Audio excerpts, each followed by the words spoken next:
Today, we have gathered here to be a part of CA Fortnight Celebration 2021 and to gather experience from untold stories of successful CAs.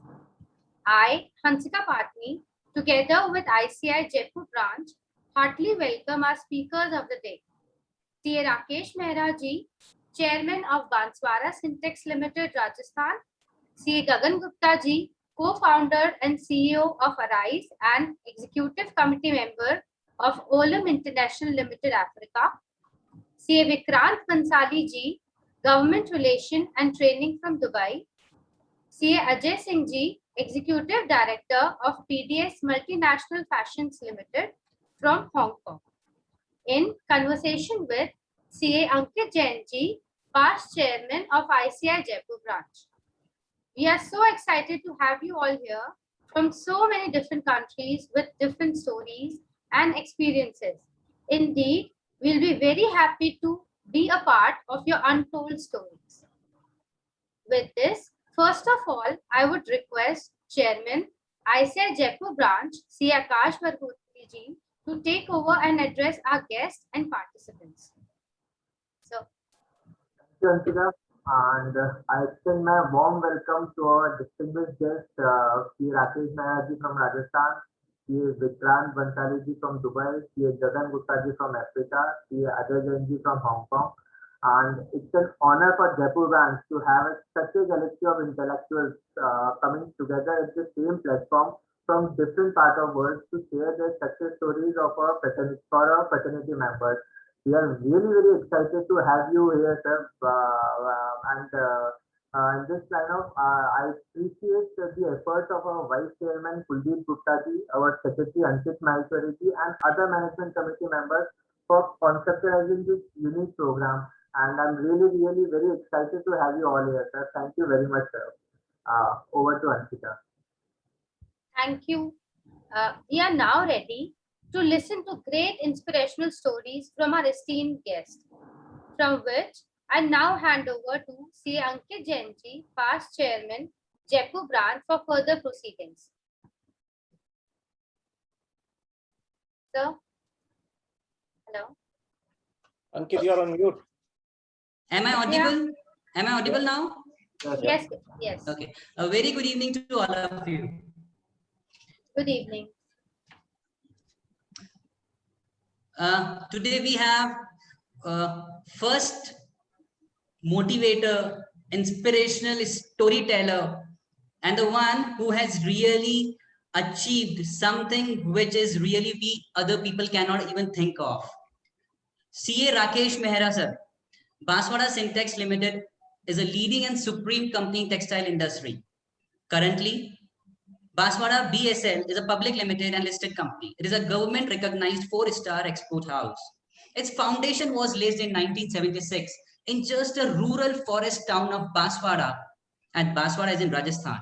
And just a decade after, only 10 years after, Rakesh Mehra Saab joined this BSL, and through his vision and commitment to self, he made existence of his company in over 50 countries like US, UK, Canada, Turkey, and many more.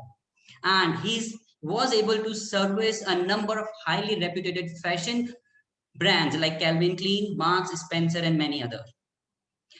Mehra Saab is a qualified chartered accountant from 1980 batch and is the present chairman of BSL, that is Banswara Syntex Limited. He is one of the pioneers in developing the export of man-made textile out of India. He was elected as the chairman of the Synthetic and Rayon Textile Export Promotion Council for 2 terms. He is currently president of Indian Spinners Association and a board member of Federation of Indian Exporters Organization. What a brief and phenomenal profile of Rakesh Mehra sir. In 1986, he joined BSL and he has made this company one of the successful organization in the textile industry. Sir, I simply want to put up one question to you. Sir, did you have this vision of making your company listed and reach over 50 countries at the inception of your career, or things kept moving when you joined and then you kept improvising your vision to make it a listed or reach over 50 countries? Also, did you start your career with this BSL itself, or before joining this BSL, you had something with you in your hands and then you switched over? So please, I request you to please tell about the success story to our audience. Good evening to all my fellow chartered accountants and also to the other dignitaries on the panel and who are participating in this event. Firstly, let me thank CA Ankit Jain, CA Akash Bargoti, and Ankit Maheshwari for having invited me over to this webinar. I think it is the 73rd anniversary of the Institute of Chartered Accountants. And are we celebrating that today? Ankit, is that the occasion? Because I read today tomorrow is the 73rd anniversary where Piyush Goyal is participating. Right, sir. Right. Sir. Yes, sir, this is so. So I'm guessing it is because of that, or is it just as a routine meeting you you have? That, sir. It's because of that only, sir.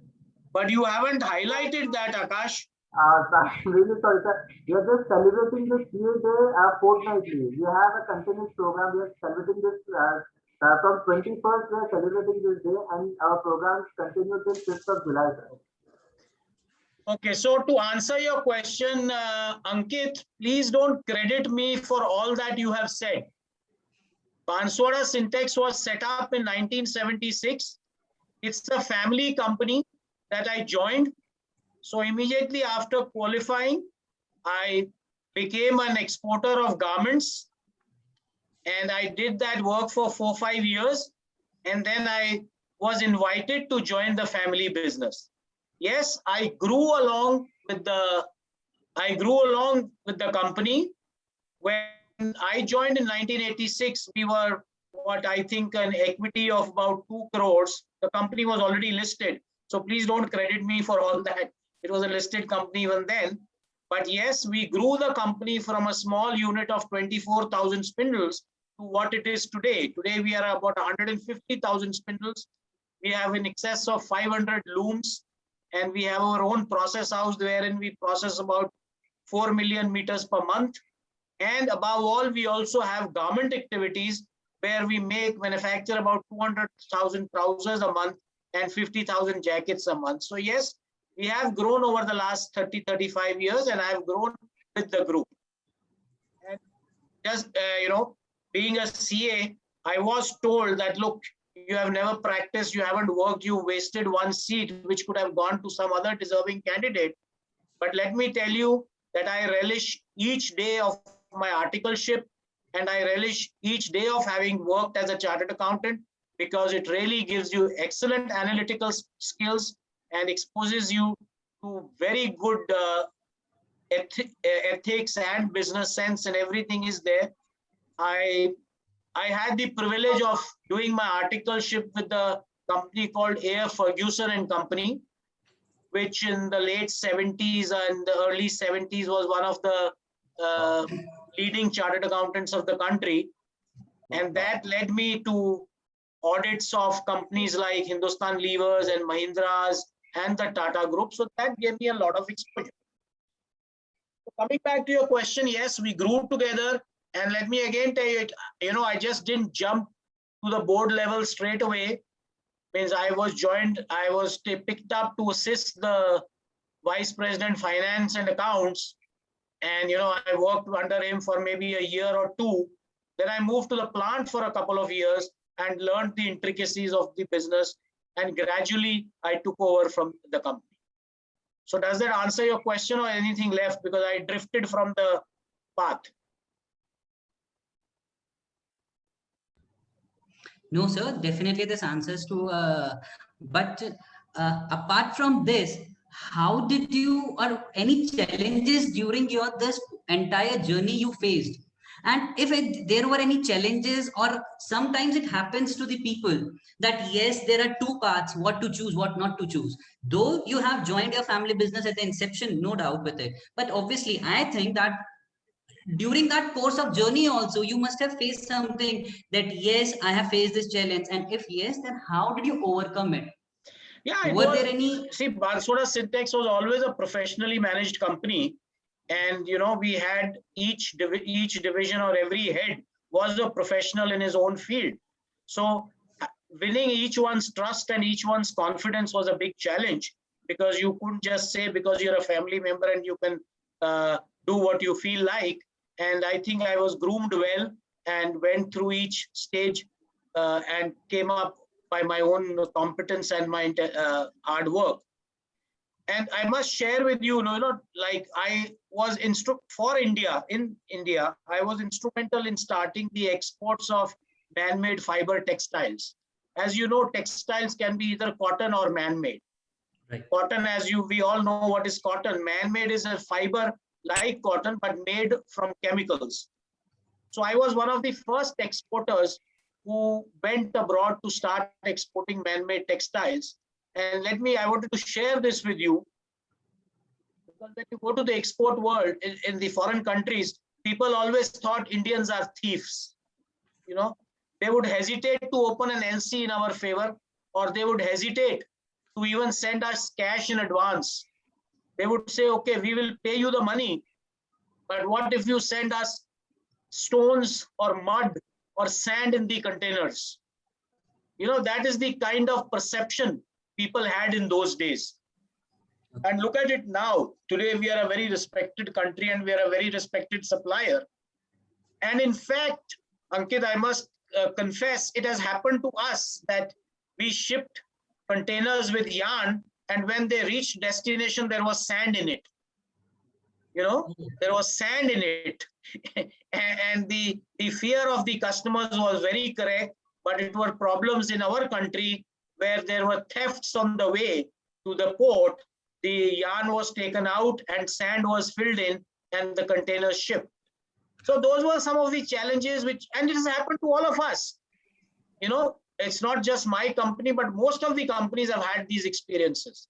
So, you know, these were the kind of challenge when we went abroad to sell, these were the challenges which we all faced. And today India is one of the leading exporters of textiles out of it to the world. We are clothing the world. So how to manage or face these kind of situations? Because you have a very vast experience, and obviously the chartered accountants, be in practice, be not in practice, or be into the business line, definitely the sand example you shared with us, obviously that was one of the had it been me, मुझे नहीं पता होता sir मैं कहीं आत्महत्या ना कर लिया होता. So अरे वो सब आ जाता है भाई, वो सब आ जाता है. So sir जब सच पड़ती है सब आ जाता है, सब सीखा जाता है. कोई you don't need, this is what you need, you know. You need to be able to analyze the situation well. You need to present yourself. You need to present your truthfulness and that you are not a party to it. वो सब अपने आप आ जाता है जी. Nothing to fear. Have conviction and confidence. That's all. So have conviction and confidence in yourself. Don't all these things come out of experience. Nothing very great. Nothing very great. But sir, definitely the liner you said that obviously the image of our nation, which has been drastically improved in the Western culture, is, I think that obviously the credit, obviously not you alone, but yes, the business tycoon like you and many others, even Gaganji is sitting with us, and obviously many more people who have really made the clear vision about the India, that yes, India is a clean country with a good heart people residing into it. So obviously I think this is one of the major role played by you and obviously other business industrialists also. Yeah, this is a big challenge, big challenge. And then yes, when you go to sell abroad, then you have competition. You are faced with competition from China, Vietnam, all these countries. Because India is still a protected country. There's a lot of protection in India. The domestic industry is much protected by way of anti-dumping duties or high custom duties, and we still are well padded. But when you go out to the world, you got to be really competitive, really efficient, and know there is no scope for any lethargy anywhere. Right, no lethargy. Very true, sir. Very true. So, sir, in the end, I would like to put up like on the eve of our CA day. Obviously, tomorrow is our CA day, and obviously, I wish everyone out here. And so, on the eve of CA day, I would like you to please let the members in the audience over here, what is the take home as far as your experience is concerned from today's session? Because I believe, sir, from every moment, from every second, we can learn something, provided we have a learning attitude. And I know my fraternity members in Jaipur, they have a very learning attitude in them. So please, sir, please share something, one liner, take home for every one of us. I think you youngsters, the new chartered accountants who are passing or in the process of passing, you have an excellent future. There is a gamut of new services, new requirements, which can be filled up only by professionals like yourselves. You know, when we qualified, the opportunities were very limited.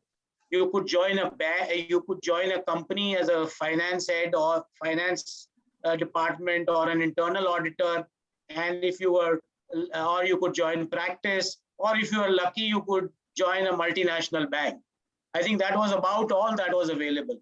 Look at the scope available today to you.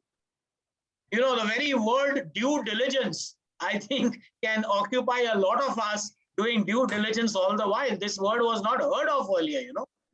So it's like corporate governance. There are so many new avenues available today for chartered accountants, and I think the future holds great for upcoming young chartered accountants and those who are there about to pass, and the whole world is open for them. Look at mergers and acquisitions. You know, all these things have come up in the last 10 years. So the very scope of a chartered accountant's requirement has substantially increased over the years. And I would think it is still today, even today, a very, very prosperous and a prospering profession. And I wish each one the very best for the future. Thank you, sir. Thank you for being with us. And take home for our audience from Mehra sir's whole experience and the life journey is that have conviction and confidence in yourself. And yes, gamut of services are available for professionals, provided we just pay or try to do research over it. Right, sir? And with this, no doubt, we all pay gratitude to Mehra sir for sharing his encouraging story of life. But yes, I cannot keep myself at the back. Giving thanks, personal thanks to our secretary of the Jaipur branch and my dear friend who is a very active as well as a positive cooperative person, CA Ankit Maheshwari ji, for giving us this opportunity to listen to Mehra sir. So, Secretary sir, आपको बहुत-बहुत Jaipur members की तरफ से आभार व्यक्त करते हैं. Thank you, Ankit ji. Thank you, Mehra sir. Thank you very much for having me over, and it was a pleasure sharing with you, all of you, and I'll hear the others also now. Thank you, sir. And I see everyone else is much younger than me, so I think I'll be the learner now. Huh? So that is the learning attitude you have proved just now. This is again a take home for us. So now, as Mehra sir in the last said that gamut of services, and if you are fortunate enough, then multinational, international banking sector is one of the, if you could have it, then you are fortunate enough. So yes, we are as a member fortunate that such personality who has a vast experience of international banks is sitting amongst us today. Yes, he is none other than Vikrant Bansali ji. Sir, we at the Jaipur branch welcomes you. Thank you so much. Vikrant Bansali, sir. Mr. Bansali holds an LLB and is a CFA, that is a chartered financial analyst and a chartered accountant. And the most important is he ranked 18th in all India merit list. Mr. Bansali has over 20 years of banking experience, including Citigroup, HSBC, Morgan Stanley, and Arthur Andersen and Company in London, Dubai, and many other countries. And now he works as an independent consultant for IFC, that is World Bank Group. He is also advisor to the chairman for UBA, which is an African banking group with a presence in 23 countries, including USA, UK, and France. Mr. Bansali worked for DIFC Authority, that is a government of Dubai, as a chief representative for international markets. Prior to this, Bansali ji was regional head at Standard Chartered Bank and managing director at Society Generale in London. So we have such a personality with us who has a vast experience of what Mehra Saab just said a minute ago. So Bansali sir, I would like to that whatever I have just read it out, people actually dream of becoming a CA, right? And once they enter, they dream of getting married. And once the number of attempts pile up, then obviously फिर ये लगता है कि यार छोड़ ना merit तो छोड़ के जैसे तैसे पास हो जाऊं बस वही ठीक है, CA की डिग्री आ जाए. But once they again become a chartered accountant, they again dream of some excellent international corporate culture with some again high profile packages and some topmost business positions. But not all of them could land up there. Only few of them could land up there, and many finally land up with some kind of a tic-tac corporate culture anywhere, right? It may be due to any reason. I'm not criticizing them, but it may be due to any factors, maybe personal factors, maybe professional factors. But sir, Vikrant sir, you have not only dreamt these things, you have lived it all. आपने खाली इन सपनों को जिया है. So, be it merit holder, you were, be it international corporate culture, you had an experience, be it the topmost positions which you had for all the banking sectors, be it HSBC, be it Morgan Stanley, be it any other. So, how did this all happen? And kind request you to please just brief in about your success story, that how you reached at this level. Well, thank you so much. Thank you to the chairman, vice chairman, secretary, and Ankit Jain, the coordinator and the host for today, for giving me this opportunity. I was thinking about what would be a good message or a good story to tell. So success or not is yet to be defined. But what I'd like to share from my life journey are 3-4 inflection points that would probably give a sense of how I tried to shape my journey so far. So I qualified in 1994 from Jaipur, as many of you know, and many familiar faces here, and lots of friends. So it's lovely to see everybody. And my first job was with Arthur Andersen in Delhi in 1994. And as young and stupid, or young and novice, whatever you want to call it, I worked there for about a year, and I felt very hurt when I was there. So I'm deliberately using this because it's an inflection point in my life. I felt hurt because despite being a qualified chartered accountant and whatever, the rule that time was that when you worked for these, the KPMGs and the Arthur Andersens, and phenomenal firms, by the way, I think it was one of the finest experiences of my life. But I'm saying this for a reason. The reason was that they used to give us qualified chartered accountants a 6-month kind of a discount. So we were in between a third-year homegrown article and a qualified chartered accountant from Arthur Andersen. So we were somewhere in between. And as young people, I didn't really like it, because I felt, hey, I'm qualified from the same board as you are. I can do the same work, if not better, at least the same. So why should I accept that? And that made me curious. That made me start exploring and thinking. And that's where my journey in banking began. So I joined HSBC, and then, like Rakesh Mehra ji said, I was fortunate to join a foreign bank that time. And, coming from a middle-class family with normal aspirations, obviously making money was a big thing. And, foreign banks and Arthur Andersen and these consulting firms paid well. So that was one criteria. But at the same time, I was very mindful that I wanted to try and be on the newer side of banking. So, I went through an internal assessment program. and I got a chance to join the trading floor, the treasury team. So that was sort of the more interesting or the newer part of treasury of banking that time, because around 94, 95, we were liberalizing, and we were getting more in, foreign exchange was sort of freely available. You could do, simple forward, small derivative transactions and things like that. So I wanted to learn about that. I was curious, I was aware of this opportunity, and I said, let me try and get into that. So I expressed an interest and got there. Got a chance to move to Dubai, relocated to Dubai with Citigroup to set up their derivatives business in the Middle East.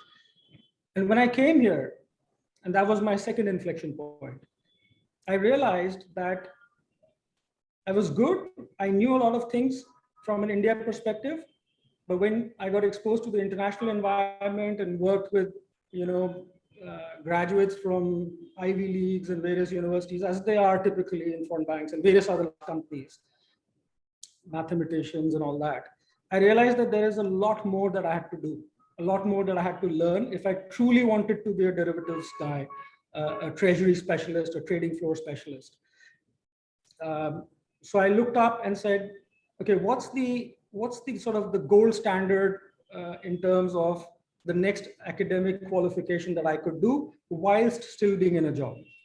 So I wrote my CFA exams, back to back, 2001, 2003. It's a 3-year exam. It's considered as prestigious, maybe not as difficult as CA, but as prestigious as CA.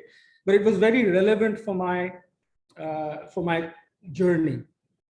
So I did that while I was already a vice president at Citigroup. So I was mid-career, 7 years into banking.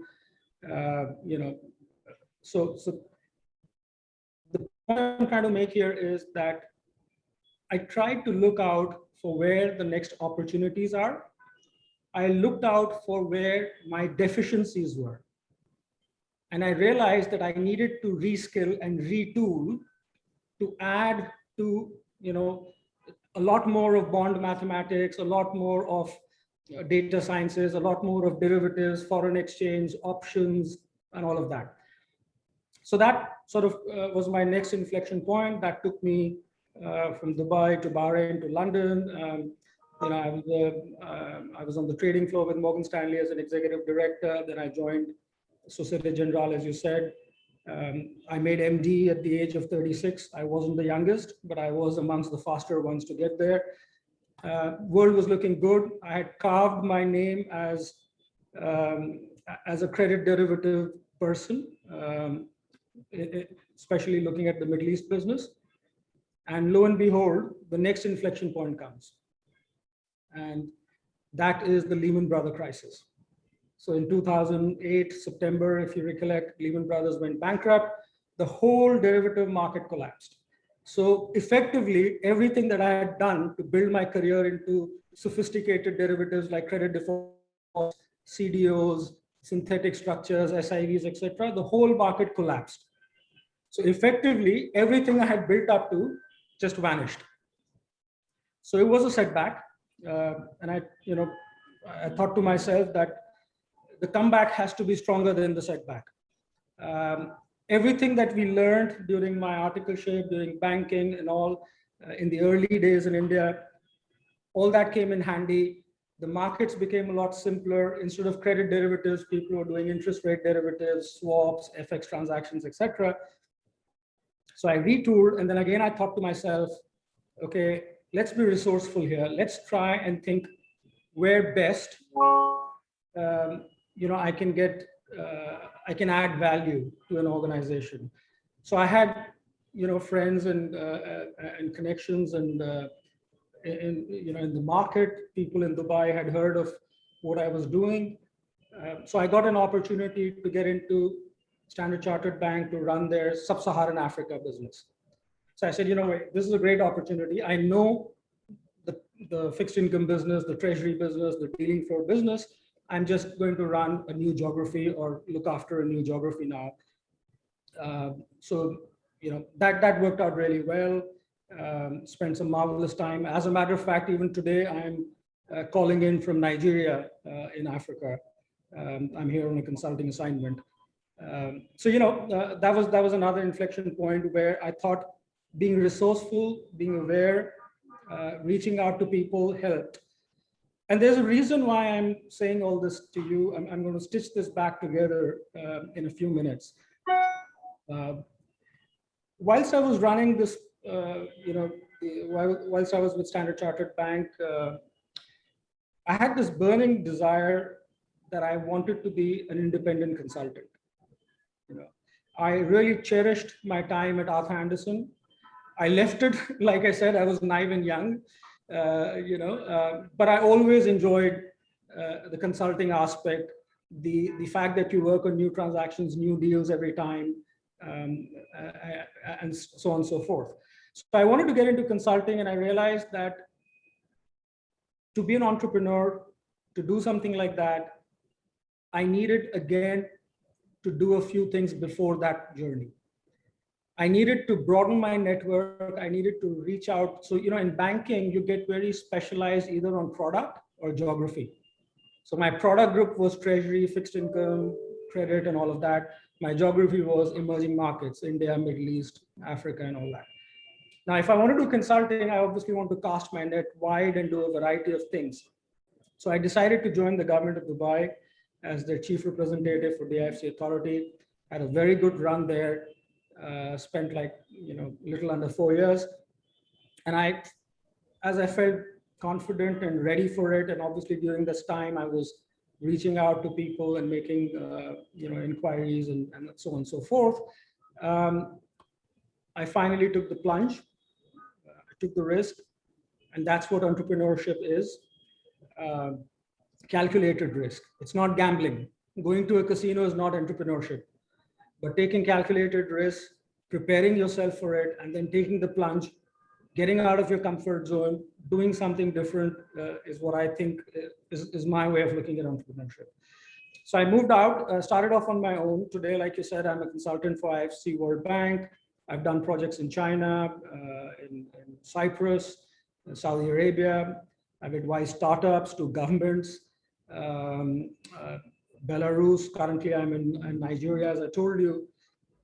And what I want to stitch this back together too is that if you look at my journey, I tried to develop a model for myself. And some things that I thought I could share was that you need to be, so the model I have is, it's called the CARE model, the CARE model. That's the model of my life for myself, okay? CARE, the C stands for curiosity. Be curious. Whatever you're doing, whether it's an audit, whether I was doing stuff at HSBC or in India or whatever, be curious. Try and understand the nuts and bolts of it. Get to the bottom of it, because you don't know what comes in handy when. Today in my consulting assignment, for 20 years in my banking life, largely on the trading floor, most of what I learned as a chartered accountant, honestly, was not that useful. Today in my consulting life, that is the most useful thing, what I learned as a chartered accountant. Controls, process, accounting, taxation, corporate law, all of these things come in very handy. So be curious, that's the C. A is awareness. And in my journey, like I told you, I tried to be aware. I don't think I've done a great job, but I tried to be aware of where the opportunities were. Whether it's banking, treasury business, markets opening up, getting into derivatives, preparing myself, doing a CFA when I was already mid-career. So be aware of what the opportunities are, how the landscape is changing. That's the A. The R is resourcefulness. And I use the word deliberately. R is not about networking. It's about resourcefulness. Resourcefulness is about making relations. Networking is tactical. Connecting with somebody on LinkedIn is easy. You can just go, press, connect, and you get connected. Be resourceful, look at what's around you, retool yourself, make relationships. And one of the things that I found that I've tried to follow as a thumb rule is help as many people as you can in your life. God has a way of paying you back. And if God doesn't pay you back, that's okay. You're still doing a good job, right? So that's the R, the resourcefulness. And the last one is enterprise. Enterprise to me is taking calculated risks, getting out of your comfort zone, and bringing the curious awareness and resourcefulness into a business opportunity. So that's my short model. It's called the CARE model that I try and live my life with. And it's kind of customary to close a short a short presentation or a discussion with 2 or 3 ideas. So here are my 3 thoughts, if you like. The first one I would say is, since we're talking about entrepreneurship, the journey to entrepreneurship starts long before you actually become an entrepreneur. You don't wake up one day and say, I want to be an entrepreneur. There are many successful people on this forum, and I bet if you take a poll, they all started thinking, preparing, and all. So the journey to entrepreneurship starts long before you actually become an entrepreneur. And that is where your curiosity, awareness, and all comes in. The second thing that I would like to say is that successful people think of life in chapters. And the last written page, so it's a book with many empty pages, but the last written page usually says to be continued. We talk about Reliance, it's a brand we all know. They started as Vimal saris in my childhood. They were known for clothing and saris and things like that. They got into oil and gas. Today they are in Jio. Tomorrow they'll be in something else. So entrepreneurship is a journey. It's not a destination. It's a journey. It continues, it evolves, and it takes its own shape. And the third and the final thing I would say, and this is kind of provocative, but also helps prepare, and that is nothing guarantees success in life, but doing the right things improves the probability of success. Nobody can tell you that if you do this, you will be successful, guaranteed, impossible. But what they can tell you is that if you do the right things, you will increase the probability of success. So my recommendation to everybody is that every morning that we wake up, just think of one thing.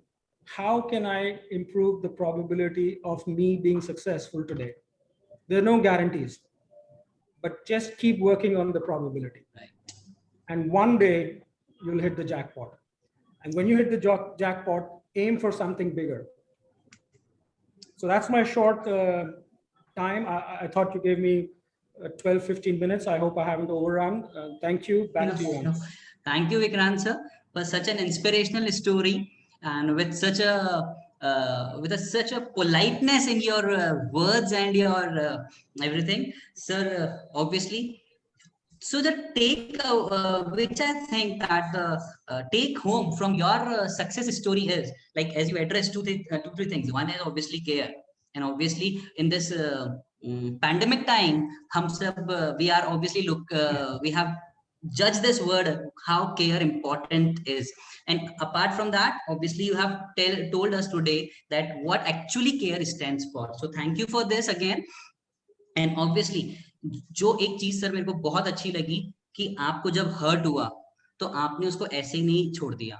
You never left that hurt. Let's go in vain. No, you took it as a challenge, and then just because of that challenge, you are where you are today. And obviously that is inspiration for us. So everyone, I think the youngsters who are on this platform, obviously many senior members are also there. So, but for the youngsters, I think that this is the एक जिद होनी चाहिए जो शायद Vikrant Bhansali sir के अंदर थी और आज भी है. So thank you for being here, sir. And obviously, and I request you to be here till the end. Even Rakesh Mehra sir is over here, and I request please spare some few minutes and be here with us. And what an amazing inspirational story again. Thank you, and wishing you a happy CA in advance too. Now, the personality with us is the one who has contributed who has contributed. Is my screen visible to everyone? Yeah. Okay. Is it visible? Okay, thank you. Now the personality with us, a chartered accountant who has really contributed to one particular country to come over it on its heights, and really has feather of some so big figures that even I can't say. Yes, we have CA Gagan Gupta ji with us, who is a chartered accountant by profession since 1998. He has accumulated more than 20 years of work experience. He is the Indian tycoon who wants to industrialize Africa. He has joined Olam International Limited, Gabon. Gabon is an African country. He joined Olam in 2008 as a country manager, and just in the span of 2 years, with his devotion, he was successfully promoted to Group Operations and Business Development Director for Central Africa for Olam International. During his tenure, regional growth has accelerated and headcount has reached 16,000 employees across all sectors. My God, so much of the employment he has built up. He was nominated twice in 2012 African Business Awards for his work and given highest civilian order award by the government of Gabon. He initiated in 2010 the Gabon Special Economic Zone, that is GSEZ. The concept was brought in by him in the Gabon, the first of its kind in the country. He is the man to develop GSEZ in Gabon. He has the success of GSEZ to his feather, which is today a USD 2 billion infrastructure platform, just because of this charming personality, I must say, and what a business tycoon, Gagan Gupta ji. Today, he is the co-founder of Arise, which has 3 verticals of Pan-African company developing industrial ecosystems. Number 1. Number 2, infrastructures like roads, airports, and much more. And number 3 area, or the vertical you can say, is ports and logistics solutions of his company. And he's an executive committee member of Olam International Limited. Right. So we really at the Jaipur branch welcome you. And obviously you have given the time and you have just managed from your board meeting, as you told me on that particular day. I really pay gratitude to you for the same, for managing the time for our pink city, that is Jaipur Chartered Accountants Fraternity members. Sir, as far as your, even while I was reading your profile, obviously I was like, you know, goosebumps in my hands and like, oh my God, this is the personality, and I may go wrong somewhere. If then I apologize for it. Sir, how and from where you started your journey? How an idea came to incept GSEZ? Because people simply just know to set up GSEZ is something like very visionary personality you are. What was there U-turn in your life? Or I must say that, was there any moment which had been turning point in your life? If yes, then did that turning made you face some challenges also? And how did you overcome it? Gagan sir, the audience is all yours. So thanks, Ankit. You have painted a very rosy picture. I would say probably I'm 1% of what you said. So, but I think I'll spend next 5 minutes explaining, a little bit of the journey and what we do. So that'll put in perspective. So as you said, I finished my CA in 1998, and I was lucky even before I completed my CA and before my results came in. So I remember the incident. One early in the morning at around 7 in the morning, I was at the client's place, Reebok, and the CFO came in. He said, "Oh, Gagan, looks like you have come early." I said, "No, I've not gone because there's so much work there." And then next day I got a job from them. I said, "I have not yet cleared my CA," and they said, "No, you're sure you'll clear the CA." So I landed my first job even before I got my CA results out. And that's how the journey began. And I was with them for some time, and then I joined Reckitt Benckiser. That used to be Reckitt Coleman. And I still remember that my first job was in Calcutta with them, and we were trying to close down the factories in West Bengal. Given it's a communist place, it was very difficult to close the factories. So even as the factory accountant, I was given the job of closing the factories in West Bengal, and 3 of them, one in Asansol, one in Behala, and Chetla. And that was good experience, to go around and close those factories. It was quite a bit of a learning, learning the law, understanding what an Urban Land Ceiling Act is, what is West Bengal Estate Execution Act. So really understanding all the laws, and that's how, kind of close those factories with a bit of a success. And then I moved to, with Reckitt, I moved to Delhi. And a lot of my friends had joined, Olam. Olam is a very entrepreneurial company. So I wanted to join them. So in 2006, I wrote an email to them that I want to join you guys. And they said, no, but you're too young. I said, anyways, meet me and then we decide. So reluctantly, they met me and they made me an offer to join in Nigeria. And then we were expecting our second child. So last minute, after every work permit, everything came in, we decided not to go. And 2008, they came back and said, are you interested in joining? And I reminded them, do you remember what I did to you in 2006? They said, yes, but we're happy for you to still join. And I landed in, Gabon as a financial controller for the country. So I was, a financial controller until 2010. I was playing the regional controller role. In 2010, we looked at the country and, we are not making good business. So at that point in time, I proposed to the company that, we should look at doing something different. I did not have an appointment with my CEO, but I traveled, about 8-10 hours to reach where he was and get a slot with my colleagues to say, okay, can I present to him something, present the idea? And they said, yes, okay, idea looks good. We'll go tomorrow to see what you're saying is right or not. And then, the team came in and they said, yes, looks good, you can experiment. So Olam is typically an agriculture company. We are one of the largest agriculture companies globally. And it was very difficult for them to get into infrastructure. So in 2010, when they got into infrastructure, it was a bit of a battle with the board, bit of a battle with the management saying that why you want to get into infrastructure.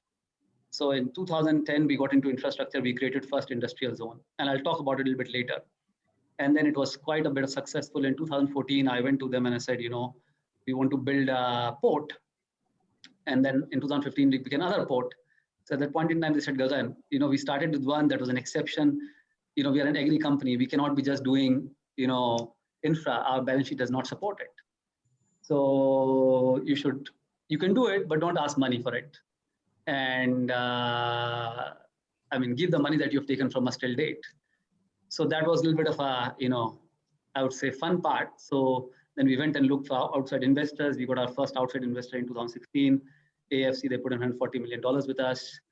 And as we speak today, it is, quite a bit of a journey. So we have 13 different assets.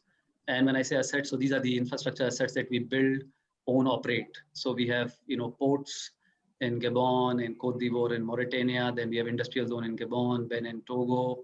Then we have an airport that we operate, then 2 roads we are developing across the portfolio, roughly about $2.4 billion of assets.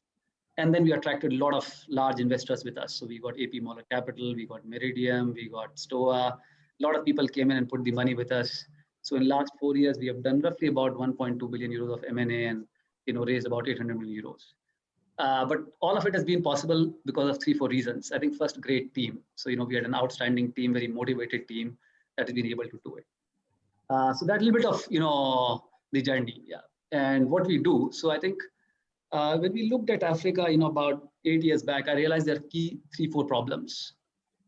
The first problem we realized is unemployment. So you have massive unemployment issues, and with the more and more people, youth coming into the job market, the real unemployment rate is upwards of 50%.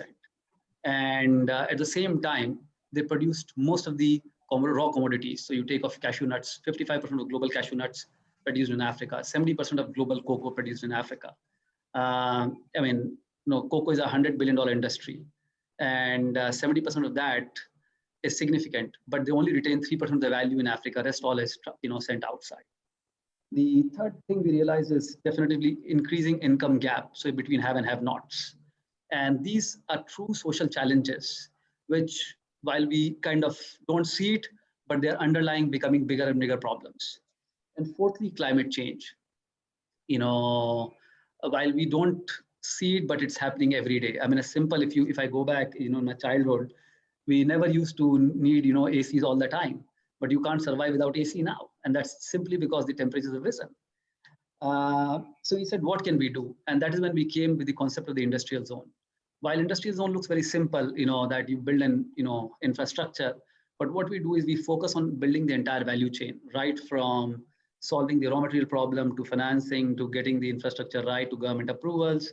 That has been quite a bit of successful. I mean, we have a lot of people from Rajasthan who, operate in our industrial zone in Gabon. And I would say the Indian contingent is the largest there. And same I'm seeing that is happening in Benin and Togo. We have a lot of Indian companies setting up and the Indian entrepreneurship, really at play. So that's what a little bit we do. I think, for me, what key things that I feel is, you can make all the strategies, but, I believe the strategies are like, tissue paper. You make them, but you have to change them every day. So what you can have is guiding principles. Do not be hung about a strategy if you can't change it. 5-year strategies, there's nothing called 5-year strategy. There's something that you make in today's environment and you change, adapt as you go by. The second important thing is you have to follow your heart and your dream. So every morning, you get up, if you truly want something, you'll achieve it. Just don't, want it half-heartedly. And I jokingly tell all my colleagues and my, when you're dating somebody, be it a boy or a girl, you do all the tactics in the world to get him or her. And same as with your dreams. When you truly want them, you have to work on it 24/7. And when you think about it every day, it'll become a reality. So that's one thing that I want to leave you. And secondly, there cannot be anybody to motivate you. You have to motivate yourself. You have to find where happiness is. And happiness is a state of mind. You can choose to be happy, you can choose to be unhappy. So a lot of people, I'm looking good, I'm looking bad. End of the day, if you feel happy about it, do it. Don't do it for others. So find your own motivation points. Don't look for others to motivate you and self-pat you and say you've done a great job. Because you're not a joker for somebody to kind of appreciate you. So that's the second thought I want to leave you with. I think third point is whether in your job or in your business, I think you have to empower people truly. So you have to, even in your job or even in your, when you're an owner of a company, you have to think to hire the best people and empower them fully. That is when your business or your job, you'll be very successful. A lot of time we hold back, thinking, oh, if you get a smarter guy than us, what will happen? So you have to get the best smart guy to work for you. I mean, think of it, if you're owner of a business or if you're a CEO or if you're a financial controller, if you get the best guy to work for you, you can move to next level. But a lot of time we hesitate in doing it. The fourth point is really about culture. So, I mean, don't neglect the culture. See the culture you're building. That's what really drives, anywhere you are. So very important to focus on the culture, and, the culture starts from you and not from others. So, always keep that in mind. And lastly, most importantly, focus on sustainability. So a lot of times sustainability is about climate, but I believe sustainability is about 5 different things. Climate is very important.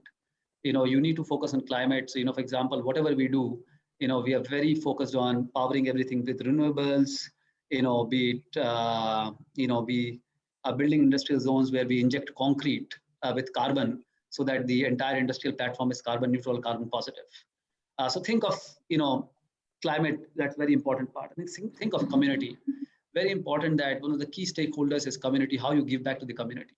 So how do you ensure that the community that you operate is truly beneficiating and not just for the sake of talking, but in true sense.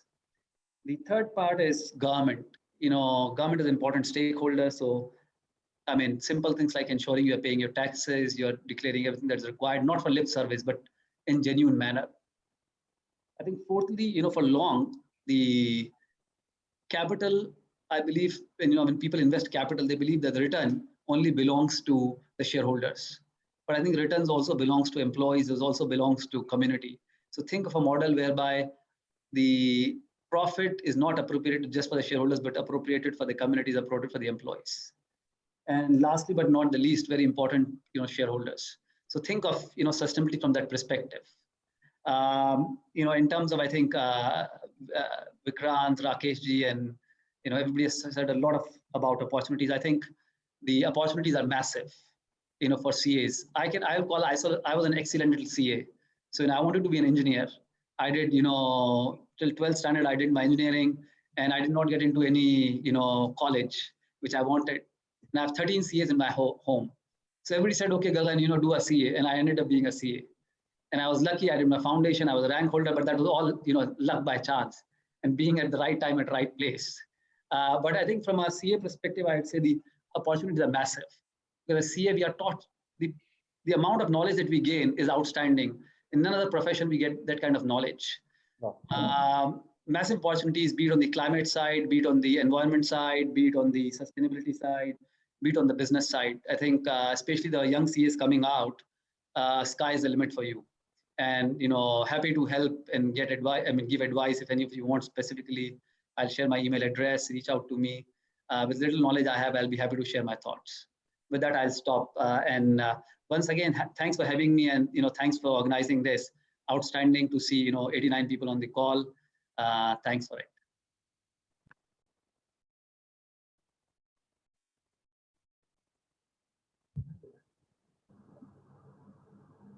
Ankit, my God, what an astonishing success story.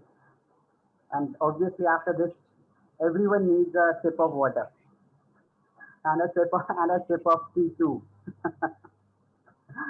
Sir, Gagan sir, really very astonishing, very inspirational story. A man from a factory closing man to a USD 2 billion infrastructure platform he has created. Was working whole night to get I think in the office of Reebok. 8 hours traveling to just share his idea. Amazing, astonishing, phenomenal. Gagan sir, really, I think along with other motivator speakers, Vikrant sir and Mehra sir and Ajay sir, we are really very fortunate that you have joined us today. Sir, there are many take home from your story, but we want from your side that what should be the one take home. That obviously you said that motivate yourself, happiness is in our mind itself, and much more, 24/7. Whatever you will think 24/7, that will become reality. Amazing. But obviously, these are obviously some take homes, but one take home from your words we want to have on the eve of this creative. I think what I would say is follow your dream and you'll always be happy. Follow your dream and you will be always be happy. Very true, sir. Very true. Amazing. So great. What a visionary personality. What a astonishing success story. And a one-liner, follow your dream. This is take home for every one of us. Thank you, Gagan sir, for being with us. And in advance, happy CA Day. But I again request you to please be with us because we have the last inspirational story of Ajay Singh sir from Hong Kong.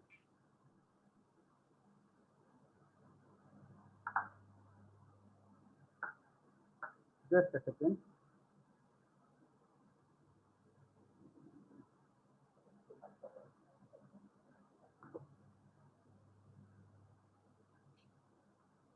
Ajay Singh sir, chartered accountant by profession since 1990. Also cost and work accountant from the Institute of Cost and Work Accountant of India since 1990. Over his professional journey, he has gained an experience of 30 years, out of which 5 years in India he has spent and 25 years in Hong Kong. He is an executive director with TDS Multinational Fashions Limited, which is a listed organization. TDS Group is a garment manufacturing, sourcing, a truly global organization, crossing total business level of USD 1 billion. This group covers over 31 offices in 18 countries and over 2,300 employees across Europe, North America, Middle East. He has also been Chadwick CFO with Tata International Limited, that is the Tata Group. Wow. Ajay sir, we at the Jaipur branch happily welcome you and thank you for obviously right now in Hong Kong it must be 9 o'clock I think. Am I right? 8:30. Oh, so I'm sorry to disturb at this moment of time. No problem. This is your family time. Ajay sir, how your passion of teaching converted to a chartered accountant, and how from a small city of Biawar from Rajasthan, you just reached one of the vibrant cities, that is Hong Kong. Now, first of all, good morning, good afternoon, good evening, my friends, wherever you are based out. Let me also thank the Jaipur chapter of Chartered Accounts to give us this opportunity to share our experiences. I'll go straight to your questions that how did my passion of becoming a professor in economics, I ended up doing a chartered accountancy. It happens to be that in 1986, when I graduated, I started doing Master of Commerce in Economics. The syllabus got changed, 10+2 becomes, and most of the people, in most of the sections, the lecturers were in availability in excess of the requirement. We realized it sooner than the later, and then I said, what to do? Looking at the family conditions and other thing, I applied for the B.Ed. I got selected. In October 1986, I got my admission notice and I went to my father that give me 2,100 rupees. I want to pay for the fees. I want to do the B.Ed. It was an easy job, you know. Just after 6 months, you'll become a teacher. You'll start supporting family and other thing. I think the day was that my father said, I don't have a money for you to pay this fee. Then I said that, then what to do? He said that his words instant were that I want you to be a CA. I don't know from where he got it, but that was his words. And then I said that if you want to me to do a CA, Biawar is not the place for me to do it. I would like to go outside. He said, go anywhere in the world where you want to do it. I'll support you for whole life. But I want you to be a chartered accountant. That was the day. It was a change in my life. And then in January 87, I moved from Biawar to Jaipur. I started doing ICWA first. I appeared in the first June 1987 exam. I got sick because of the heat stroke. I could not do it. Again, the point comes, but I did not leave it there. I started doing CA. I did my CA with PC Modi and Company and never looked back, because the word struck to me what my father said the day in somewhere in October 1986 that I want you to be a chartered accountant. That's it. Nothing else. And that was that I said, as a person, if I have heard him very well, I can't leave him behind. So that put me, and I keep studying, working on that one. There was no look back. So that's how, if you say that, how did I come from my passion of becoming a professor of economics to a chartered accountancy? Now, how did I reach from a small city, Biawar, to Hong Kong all the way? It's nothing else but a simple journey of the life. I did my chartered accountancy in Jaipur. It happens to be that we had an audit for a listed firm in Indore. So before I qualified, as Gagan said, that I got an offer. I joined them. I realized that they are not probably a firm which I would like to work for in 6 months' time. The time was, at the time, the times were there that I applied in 2 companies there, Gajra Bevel Gears and Tata International Limited. I got selected both. Happens to be that at the time people used to say Tata is like a government job. So I discussed with my family and they said, okay, by all means, go and join Tatas. I joined Tatas. The opportunity keep coming. With hard work and passion, I keep getting extra work from the day 1, day 2. At age 25, probably I was the youngest authorized signatory in Tatas. And then by age 28, 29, I was next to the CFO there in the plant where I was working. It happens to be that Tata's had an office in Hong Kong. The person who was posted there, he resigned. And they were looking for a person. The vice president of Hong Kong, he came to Bombay and he asked the general manager finance that we want a person. The general manager finance happens to be from Tonk, Mr. ML Jain. And he said, you're looking for a person to be posted in Hong Kong. Go and talk to Ajay Singh. He is in Devas. and just close your eyes and take him there. He will be a great asset to you. And that was the time that I was picked up to be posted in Hong Kong. Then it comes a little bit of a timing issues and other thing that I was to join in January 1995. There was some family marriages to be attended on my in-laws side. It was a tough decision to make. Should I go to Hong Kong and leave that one, or what should I do?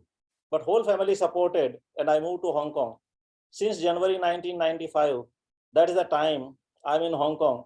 After that one, in a big corporate like Tata's, which is a transferable job, there are a lot of people after the postings like overseas and other thing. But it all happens to be that with the hard work, dedication, the work you do it for an organization, it kept you alive at all the places. So that's how I landed from Biawar to Jaipur to Indore to Hong Kong. Great, Ajay sir. What an inspirational and obviously touching, very touching story. That obviously touching in the sense because what your father said, you did it. This is an inspiration that yes, हमारे जो parents कहते हैं हमको वो करना चाहिए.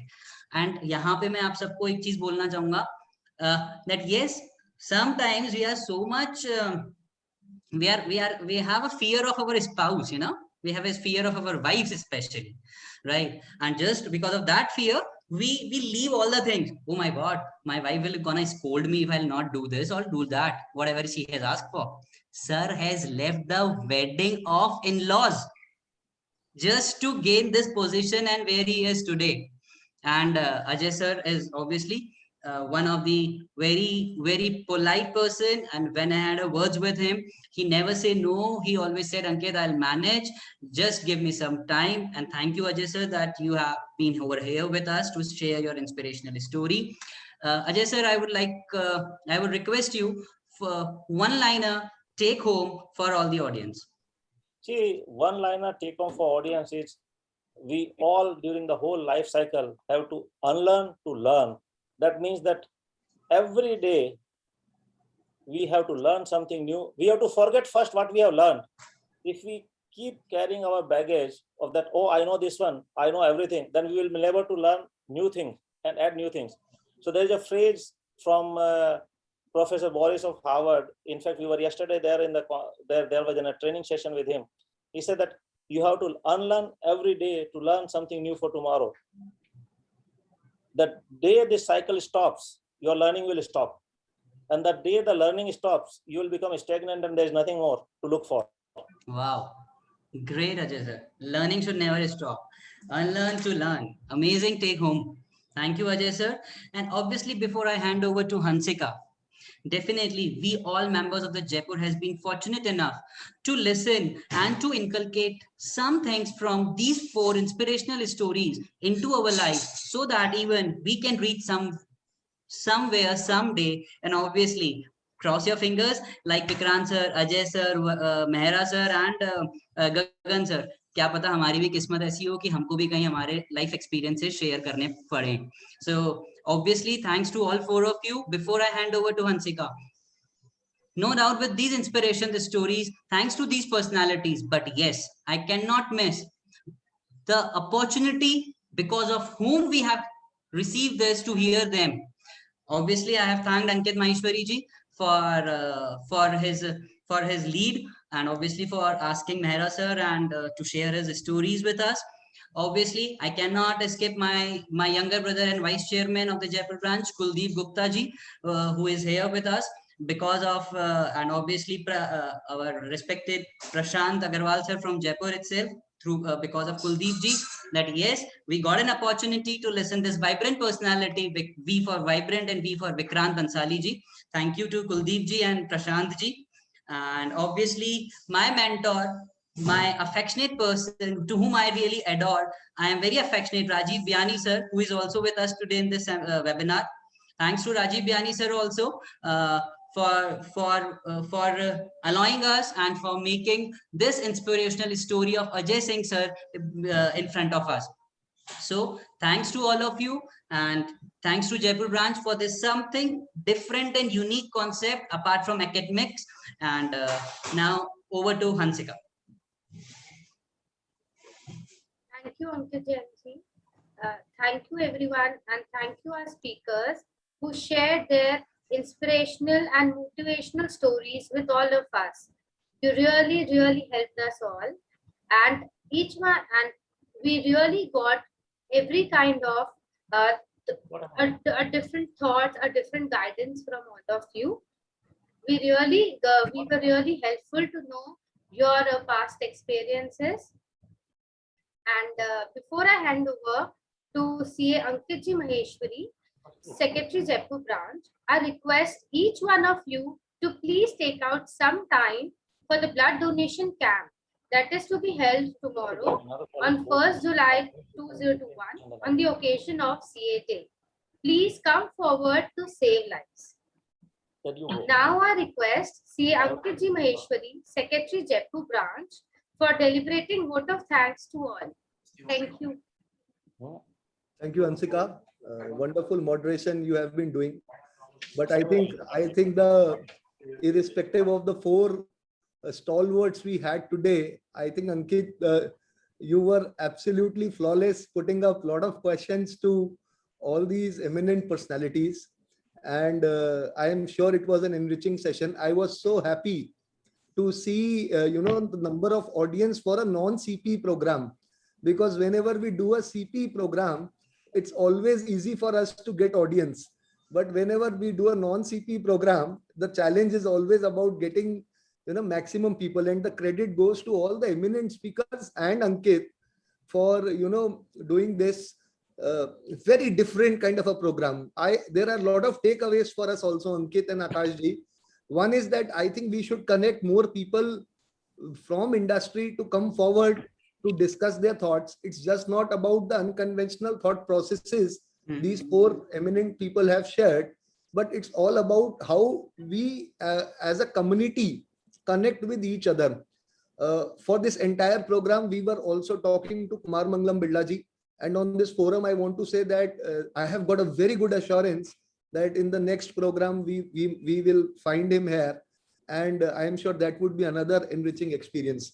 My sincere thanks to Rakesh Mehra Saab, Chairman Banswara Syntex, Gagan Gupta ji, Vikrant Bansali ji, Ajay Singh ji, for sparing their precious time, and I am sure whatever value addition you have done in the lives of these 100-120 people, they will it will be, they will not stop thanking you for this entire system.